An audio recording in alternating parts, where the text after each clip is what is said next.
Hello viewers, অচ্যুতদার free coaching চ্যানেলে তোমাদের সকলকে স্বাগত জানাই। আজকের এই ভিডিওটিতে তোমরা যারা ক্যালকাটা ইউনিভার্সিটিতে বিএ এডুকেশন জেনারেল বা পাশে 6 সেমিস্টারে পড়ছো, তোমাদের যে ডিএসসি B2 পেপারটি রয়েছে ওম্যান এডুকেশন বা নারী শিক্ষা, এই পেপারটির একটি গুরুত্বপূর্ণ ইম্পর্টেন্ট প্রশ্ন 2024 সালের সাজেশন অনুযায়ী নারী শিক্ষা রাধাকৃষ্ণন কমিশনের সুপারিশ, woman education and Radhakrishnan commission.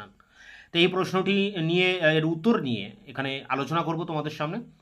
দেখো, উত্তরটি তোমরা এইভাবে লিখবে। স্বাধীনতার অব্যবহিত পরেই সরকার যে প্রথম কমিশনটি স্থাপন করেন তা হলো বিশ্ববিদ্যালয় শিক্ষা কমিশন বা রাধাকৃষ্ণন কমিশন, 1948 থেকে 49।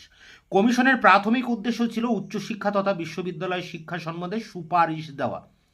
নারী শিক্ষার ব্যাপারেও এই কমিশনের মতামত গুরুত্বপূর্ণ, কারণ এই প্রসঙ্গে কমিশন প্রথমেই উল্লেখ করে there can not be educated people without educated women.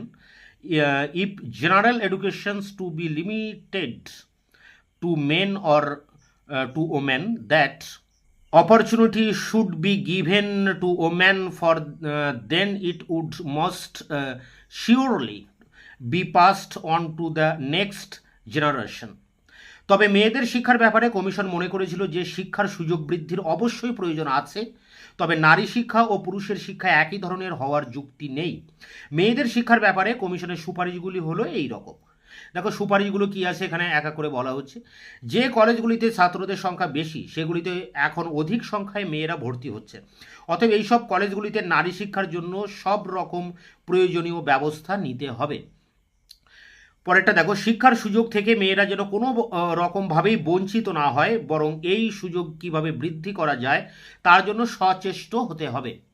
শিক্ষার ব্যাপারে মহিলারা পুরুষদের অনুসরণ করুক এটা বাঞ্ছনীয় নয়, তাই মহিলাদের কী ধরনের শিক্ষার প্রতি অনুরাগ এবং সেই অনুযায়ী মহিলারা যাতে শিক্ষা পেতে পারে তার জন্য প্রশিক্ষণপ্রাপ্ত পরামর্শদাতা নিয়োগ করা দরকার। মহিলা ও পুরুষের শিক্ষা অনেক ব্যাপারে একই ধরনের হলেও একেবারে অভিন্ন রূপে গণ্য করা ঠিক হবে না।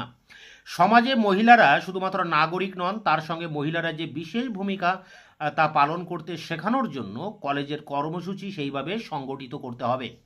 গার্হস্থ্য শিক্ষা বা গার্হস্থ্য অর্থনীতির বিরুদ্ধে যে ধরনের সংস্কার আছে তা কাটিয়ে ওঠা দরকার।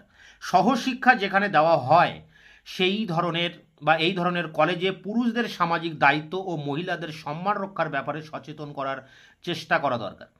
পরেরটা দেখো, নতুন কলেজ যেখানে সহশিক্ষার ব্যবস্থা থাকবে সেই সব কলেজে মেয়েদের প্রয়োজনের উপর বিশেষ গুরুত্ব দিতে হবে।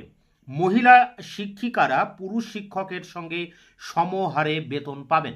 পরেরটা দেখো, রাধাকৃষ্ণন কমিশনের একটি গুরুত্বপূর্ণ অংশ হলো 13 থেকে 18 বছর পর্যন্ত ছেলে ও মেয়েদের পৃথক শিক্ষার ব্যবস্থা করার সুপারিশ। যদিও কলেজ স্তরে সহশিক্ষা ব্যবস্থাকে সমর্থন করা হয়, তবুও কিশোর বয়সের জন্য কমিশন ছেলে মেয়েদের পৃথক শিক্ষা ব্যবস্থার পক্ষে মত পোষণ করে। উচ্চশিক্ষার ক্ষেত্রে মহিলাদের জন্য আলাদা শিক্ষা ব্যবস্থা অহেতুক, যা অধিক অর্থ ব্যয়ের সম্ভাবনা সৃষ্টি করতে পারে এবং এতে মেয়েদের শিক্ষার সুযোগের অভাব দেখা যেতে পারে। তাই কমিশন উচ্চশিক্ষার ক্ষেত্রে সহশিক্ষা ব্যবস্থার সুপারিশ করেছিল।